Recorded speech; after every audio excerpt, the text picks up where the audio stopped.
Welcome to This Explainer. Today, we're taking a really fascinating literary journey into the minds of two absolutely iconic national poets. We're going to explore exactly how they took the profound, heavy trauma of displacement and imperialism and somehow channeled it into powerful poetry that actually shaped the identities of their respective peoples. Now, right off the bat, I want you to consider a pretty profound question. What actually happens to a nation's identity when their homeland is literally lost? It's a massive, deeply unsettling thought, isn't it? Well, today we're going to explore the severe psychological and physical impacts of that kind of exile and how it completely reshapes a collective sense of self.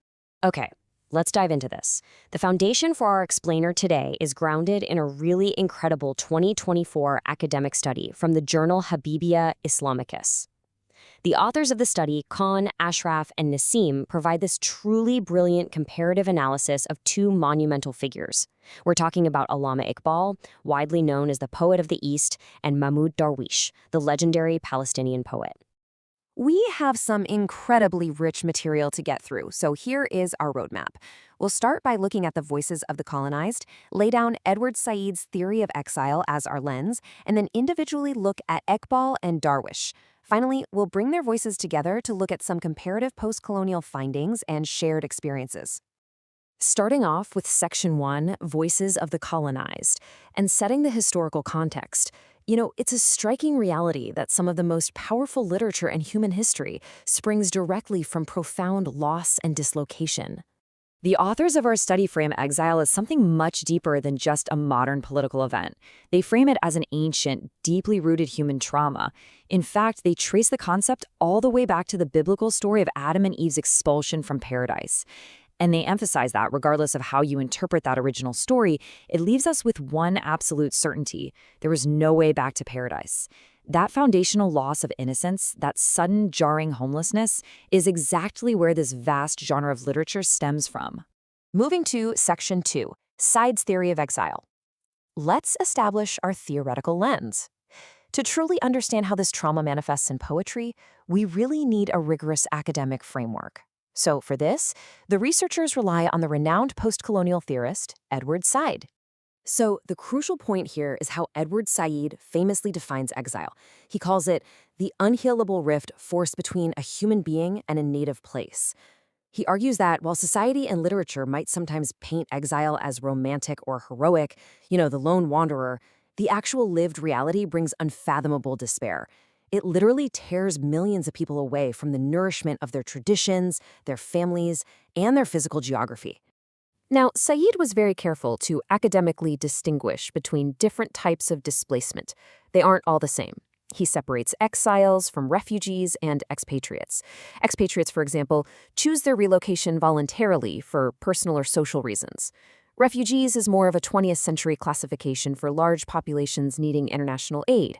Exiles, however, are banished outsiders. They suffer a very specific, forced alienation and estrangement.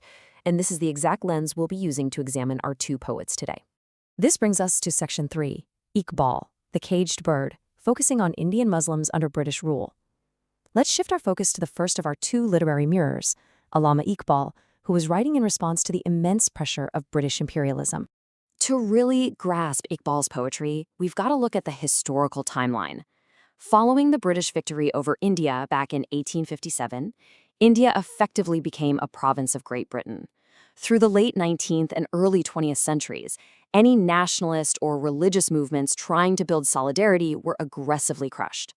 Indian Muslims were treated as colonial subjects, and this created a profound, systemic sense of cultural and political exile right within their own geographical borders. Iqbal captures this exact sense of internal exile in his famous poem, The Bird's Complaint. Just listen to these visceral lines. Gone are the freedoms of our own nests, where we could come and go at our own pleasure. And this brilliantly illustrates his point. Let's break down this powerful allegory. The caged bird is a direct, striking metaphor for Indian Muslims of his era. The garden the bird is longing for, that represents the lost paradise or homeland. The cage itself is the suffocating reality of colonial rule, the fact that they've become outsiders in their own country. And finally, the wounded heart conveys that deep psychological grief stemming from forced separation. Pivoting now to Section 4, Darwish, Longing for Home, Exploring the Palestinian Dislocation. Our second mirror is Mahmoud Darwish, whose work serves as the definitive voice for the Palestinian experience of displacement. The study we are exploring grounds Darwish's poetry in stark historical realities. Following the events of 1948 and further displacements in 1982, Arab Palestinians faced severe conditions of displacement. Edward Said actually described these specific conditions as peripherality, isolation, and silence. Darwish, having spent much of his own childhood under Israeli occupation, dedicated his life's work to giving a voice to these exact conditions. The researchers focus heavily on Darwish's evocative poem, I Belong There, and the imagery here is just haunting. He writes, I have a wave snatched by seagulls, a prison cell with a chilly window. Just like Iqbal, Darwish is using highly specific metaphors to articulate trauma. The seagulls snatching waves represents stolen nature. It's a metaphor for the loss of physical land. The chilly prison cell is the grim, totally unromantic reality of forced exile. Darwish perfectly embodies what Said calls the median state of exile. It's this agonizing in-betweenness where he's torn between the warmth of past memories and a deeply harsh present. It reaches a point where Darwish talks about literally dismantling all language, breaking words down just to derive one single desperately needed concept: home.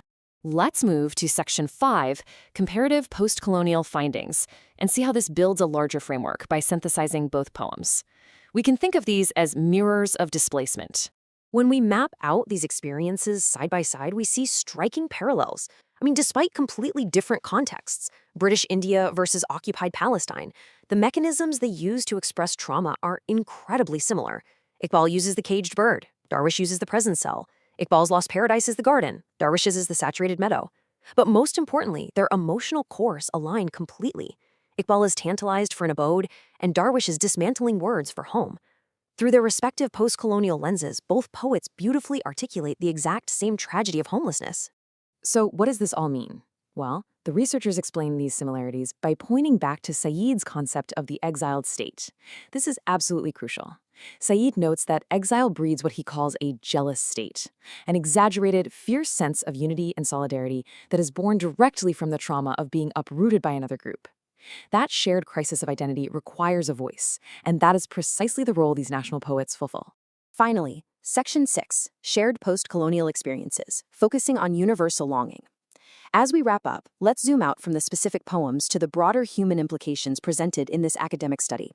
Now, what's really interesting here is how this research distills the ultimate significance of exile. It's never just physical, right? It is a severe psychological displacement.